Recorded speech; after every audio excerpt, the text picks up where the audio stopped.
What's up, soldiers? Your boy Chris here, CaribbeanPot.com vibes, and up in the kitchen. We're doing a 3 spinach rice. Yeah, no, man, you're gonna love this one. Always a pleasure to have you guys here in the kitchen with me. We're going in the backyard. Now, I'm saying 3 spinach because anything green, I consider that to be spinach. And if I had it my way, I would be eating spinach every day. I love that stuff.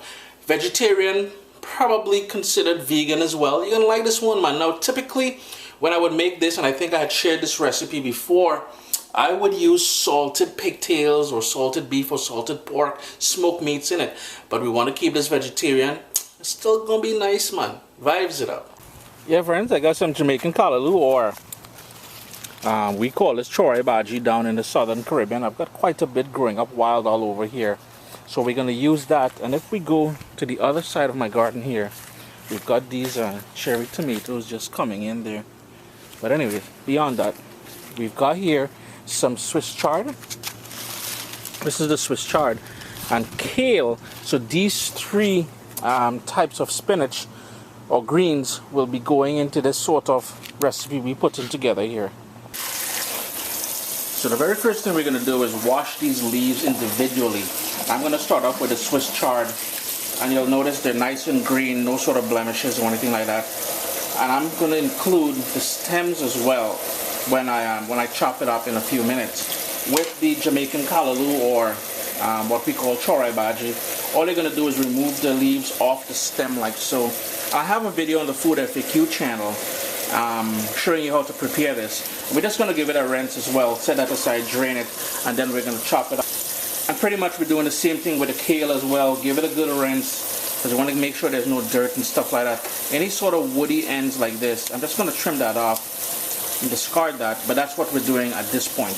Now, using the kale as an example, and I have all of it here already washed. All we want to do now is cut it into thin ribbons.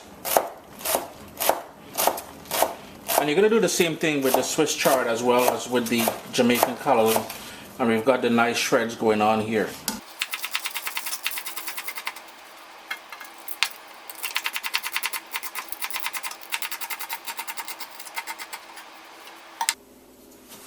My pot is on a low flame, and I'm going to go in with a couple tablespoons of olive oil. If you want to use coconut oil, you can certainly do that as well.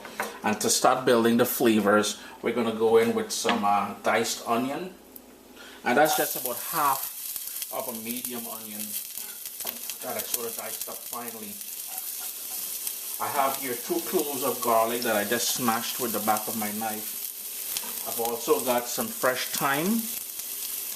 We're going to go in with a bit of black pepper. I'm just going to turn my heat down now. Yeah, it is on low. Some black pepper. Give that a quick stir, because I really don't want to burn the garlic. I've also got a couple scallions that I chopped up.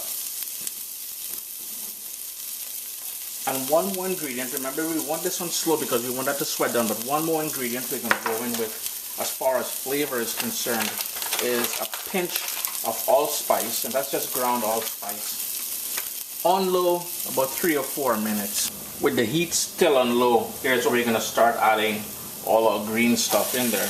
And it's going to seem like a lot, but it will cook down and wilt down and come together in nice proportion to the rice and everything else. Now, you can certainly hold back on how much of this you add, but as I said, I'm a huge fan of greens, so everything is going in there. And that's about 2 to 3 cups of each of those greens that I used.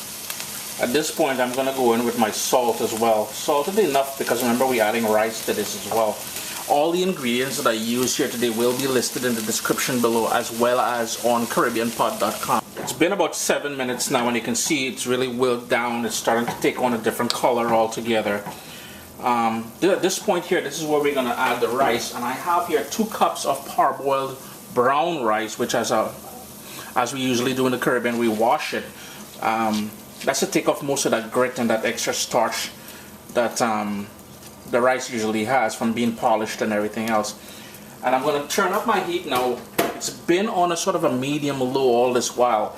I'm just going to try and mix this all together.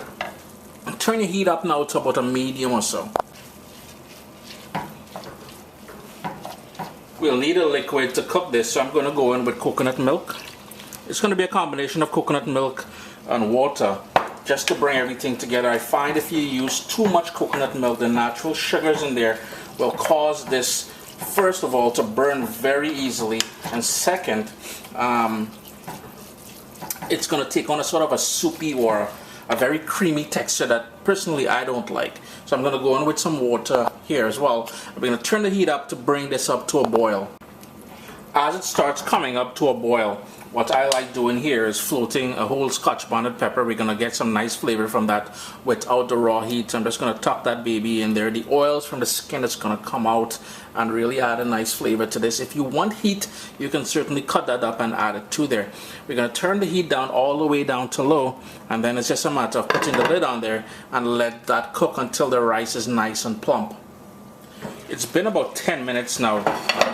Got it cooking nice. All that liquid, that coconut milk and water is starting to absorb and bring everything together. Here is where I would suggest you give it one quick stir just to make sure all that rice and that spinach, or the sort of bhaji that we use, and yeah, bhaji is what we would typically call this sort of, we call it bhaji rice. It's a term we use for any sort of spinach that we cook.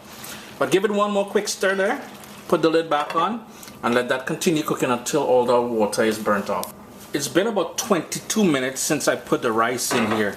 Now I know my pot, this sort of clay pot that I'm using, will retain some of the heat and I will have that residual heat. So I'm going to turn my stove off here at this point.